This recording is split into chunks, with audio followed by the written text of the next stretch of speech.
Hello guys, welcome back to another video. तो guys, Dwarikesh sugar की financial year 2023 की second quarter की result out हो चुकी है। तो गाइस, इस वीडियो में हम लोग यही देखेंगे कि कंपनी ने सितंबर 2022 की क्वार्टर में कैसी परफॉर्म की है, क्या क्या पॉइंट्स इंप्रूव हुई है एंड कहाँ कहाँ पे कंपनी ने डिटोरिएट की है। और कंपनी की फंडामेंटल्स भी चेक करेंगे और समझेंगे कि क्या ये कंपनी पैसे लगाने लायक है या नहीं। एंड उसके साथ साथ हम लोग कंपनी की टेक्निकल्स के बारे में भी डिस्कस करेंगे। तो गाइस, बिना टाइम वेस्ट किए कंपनी की फंडामेंटल एनालिसिस करते हुए वीडियो को शुरू करते हैं। तो गाइज, अगर इस कंपनी की बिजनेस के बारे में डिस्कस करें तो ये कंपनी शुगर एंड उससे रिलेटेड प्रोडक्ट्स जैसे कि इथेनॉल की मैन्युफैक्चरिंग करती है। ये company both BSc and NSC में लिस्टेड है। तो अभी अगर इस कंपनी की कुछ इंपॉर्टेंट फिगर्स के बारे में बात करें तो 1689 करोड़ की है कंपनी की मार्केट कैप, 12.4 की पी है, 21% है कंपनी की आरओसी एंड 24.8% है कंपनी की return on equity. Last 6 months के रिटर्न नेगेटिव में जा चुकी है, negative by almost 22%। And last 3 साल की सेल्स ग्रोथ अप्रॉक्सीमेटली 22% के आसपास निकल के आ रही है, जो कि 3 साल की कंपेरिजन में बहुत ही ज़बरदस्त है। कंपनी अभी अपनी बुक वैल्यू से बहुत ही ज़्यादा ऊपर ट्रेड कर रही है। डिविडेंड यील्ड 2.27% है एंड फेस वैल्यू ₹1 की है। तो अभी अगर इस कंपनी की सितंबर क्वार्टरली की रिजल्ट के बारे में डिस्कस करें तो सितंबर 2022 की क्वार्टर की अनऑडिटेड फाइनेंशियल रिजल्ट आप लोगों के सामने है। एंड यहाँ पे जितने भी सारे फिगर्स दिया हुआ है वो सब लैक्स में है। तो गाइस, सबसे पहले हम लोग कंपनी की इनकम चेक करते हैं। तो सितंबर 2022 की क्वार्टर में कंपनी ने अप्रॉक्सीमेटली 542 करोड़ की इनकम जनरेट किया है। और अगर ये जून 2022 की क्वार्टर एंड सितंबर 2021 की क्वार्टर से कंपेयर किया जाए तो जून 2022 के क्वार्टर में कंपनी ने अप्रॉक्सीमेटली 648 करोड़ की इनकम जनरेट किया था। एंड सितंबर 2021 की क्वार्टर में अप्रॉक्सीमेटली 506 करोड़ की इनकम। तो ईयर ऑन ईयर बेसिस पे तो कंपनी ने एक हेल्दी पॉजिटिव इनकम ग्रोथ यहाँ पे दिखाई है, लेकिन क्वार्टर ऑन क्वार्टर बेसिस पे कंपनी की जो इनकम ग्रोथ है वो नेगेटिव में आ रही है। तो अभी अगर इस कंपनी की नेट प्रॉफिट मतलब प्रॉफिट आफ्टर टैक्स के बारे में डिस्कस करें तो सितंबर 2022 की क्वार्टर में कंपनी ने अप्रॉक्सीमेटली 8 करोड़ की प्रॉफिट पोस्ट किया है। जून 2022 के क्वार्टर में कंपनी ने अप्रॉक्सीमेटली 40 करोड़ की प्रॉफिट पोस्ट किया था। एंड सितंबर 2021 के क्वार्टर में भी कंपनी ने अप्रॉक्सीमेटली 40 करोड़ की ही प्रॉफिट पोस्ट किया था।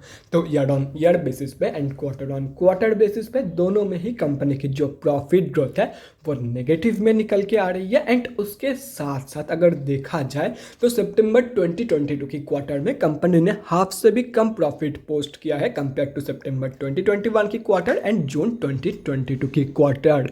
एंड ये सिर्फ और सिर्फ कंपनी की हाई एक्सपेंसेस की वजह से हुआ है, जैसे कि यहाँ पे आप लोग देख सकते हो। मतलब कंपनी की जो प्रॉफिट मार्जिन है वो भी both year on year basis पे and quarter on quarter basis पे रिड्यूस हुई है। तो प्रॉफिट मार्जिन की जो ग्रोथ है वो भी नेगेटिव में जा चुकी है अपनी प्रॉफिट ग्रोथ की तरह ही। और रही बात कंपनी की ईपीएस की मतलब अर्निंग्स पर शेयर की, तो जो कंपनी की ईपीएस की ग्रोथ है वो भी कंपनी की profit and profit margin growth की तरह ही both year on year basis पे and quarter on quarter basis पे नेगेटिव में जा चुकी है।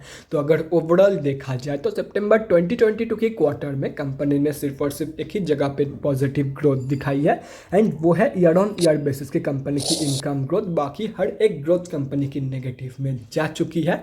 तो ओवरऑल कंपनी ने डिटोरिएट की है इन सितंबर 2022 की क्वार्टर। एक जगह को छोड़ के सिर्फ और सिर्फ एक ही जगह पे कंपनी ने इंप्रूवमेंट दिखाई है, बाकी हर एक जगह पे कंपनी ने डिटोरिएट की है। तो ओवरऑल जो रिजल्ट है सितंबर क्वार्टर की वो वीक निकल के आ रही है। तो अभी अगर इस कंपनी की बैलेंस शीट की हेल्थ के बारे में डिस्कस करें तो हाफ ईयरली बेसिस पे कंपनी की रिजर्व इंक्रीज हुई है एंड डेट रिड्यूस हुई है, जो कि किसी भी कंपनी के लिए बहुत ही ज़बरदस्त है। मतलब बैलेंस शीट की हेल्थ इंप्रूव हुई है on half yearly basis. And अगर ओवरऑल भी देखा जाए तो डेट की कंपैरिजन में डबल से भी ज़्यादा की पॉजिटिव रिजर्व मौजूद है कंपनी के पास। तो ओवरऑल जो बैलेंस शीट की हेल्थ है वो भी बहुत ही बढ़िया निकल के आ रही है। तो अभी अगर इस कंपनी की कैश फ्लोज के बारे में बात करें तो कैश फ्लोज की जो कंडीशन है वो भी इंप्रूव हुई है इन फाइनेंशियल ईयर 2022। FY 2021 में कंपनी के पास नेगेटिव 2 करोड़ की कैश फ्लोज मौजूद थी, जो कि अभी इम्प्रूव होकर न्यूट्रल हो चुकी है, मतलब जो कि अभी इम्प्रूव होकर ज़ीरो हो चुकी है। तो ओवरऑल जो कैश फ्लोज की कंडीशन है वो ठीक ठाक ही निकल के आ रही है। और रही बात कंपनी की शेयर होल्डिंग पैटर्न की, तो कई सितंबर क्वार्टरली की शेयर होल्डिंग पैटर्न आप लोगों के सामने है। तो सितंबर की क्वार्टर में प्रमोटर्स की होल्डिंग, DIIs की होल्डिंग एंड गवर्नमेंट की होल्डिंग अनचेंज्ड है। बाकी FIIs ने सेलिंग करी है। एंड अगर पब्लिक में देखा जाए तो गाइस यहाँ पे आप लोग देख सकते हो कि पब्लिक में 2 ही बड़े रिटेलर की होल्डिंग है। एंड अगर ये दोनों कैलकुलेट करते हो तो इस कंपनी में हम आप जैसे छोटे मोटे रिटेलर की जो होल्डिंग है वो अप्रॉक्सीमेटली 40.77% के आसपास निकल के आ रही है। तो गाइज अभी कंक्लूजन पे आते हैं कि क्या आप लोगों को इस कंपनी में पैसा लगाना चाहिए या नहीं। तो देखो गाइज, सितंबर क्वार्टरली की रिजल्ट वीक निकल के आई है। बाकी कंपनी ओवरऑल फंडामेंटली स्टेबल है एंड कंपनी की जो बिजनेस है वो भी बहुत ही बढ़िया है, क्योंकि कंपनी इथेनॉल मैन्युफैक्चर करती है। एंड ये आप लोगों को भी पता है कि धीरे धीरे सरकार जो है वो फ्लेक्स फ्यूल इंट्रोड्यूस कर रही है, तो उसमें इथेनॉल की ज़रूरत तो पड़ेगी। इथेनॉल की जो डिमांड है वो बढ़ेगी ही बढ़ेगी आगे चल के। तो ऐसे में कंपनी की बिजनेस जो है वो बहुत ही बढ़िया है।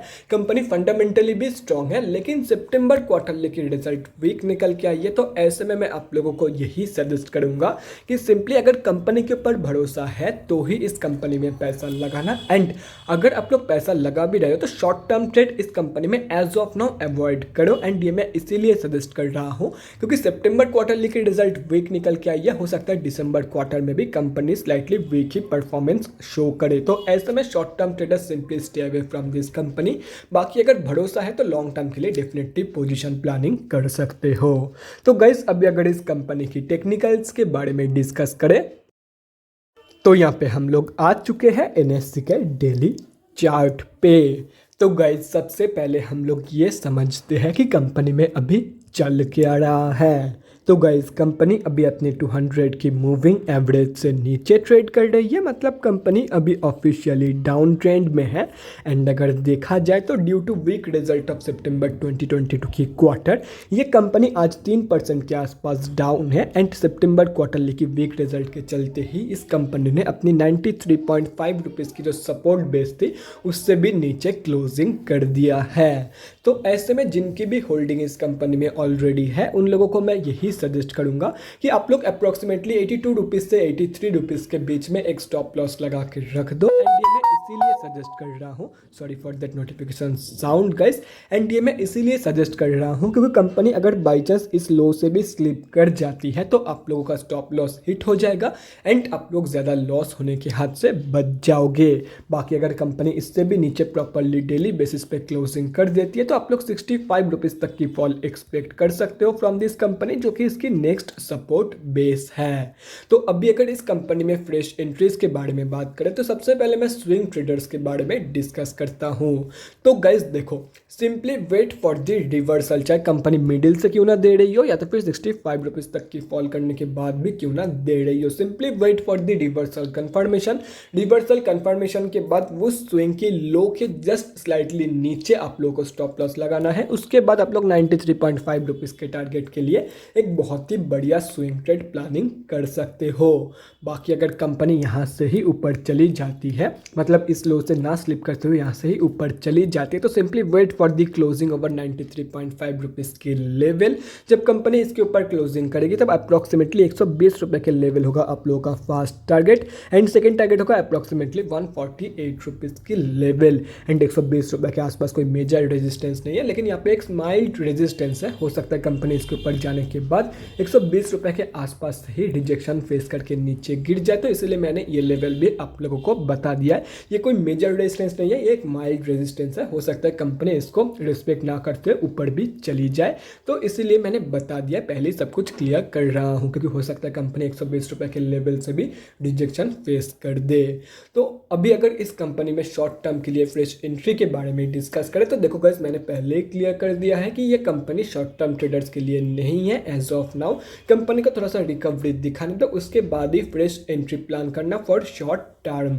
और रही बात लॉन्ग टर्म इन्वेस्टर्स की, तो देखो गाइस, अगर कंपनी के ऊपर भरोसा है कि ये कंपनी आगे चल के मतलब 5 से 10 साल बाद आप लोगों को बहुत ही बढ़िया पैसा कमा के दे के जाएगी, तो ऐसे में ये कंपनी आप लोगों को जितना सस्ते में मिल जाए उतना ही आप लोगों के लिए एंड आप लोगों के फ्यूचर रिटर्न के लिए बढ़िया है। तो सिंपली जितना सस्ते में हो सके उतना सस्ते में आप लोगों को एंट्री करना है इस कंपनी में। अगर ये कंपनी आप लोगों को 85 रुपीज़ के आसपास मिल जाती तो बहुत ही बढ़िया है, और अगर इससे भी नीचे मतलब 65 रुपये के आसपास मिल जाती है तो और भी बढ़िया है for long term.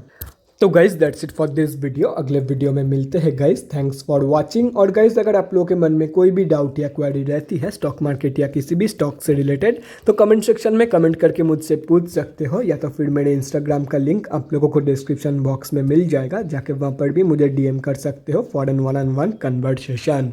Thanks again for watching guys. Bye guys and definitely guys stay safe.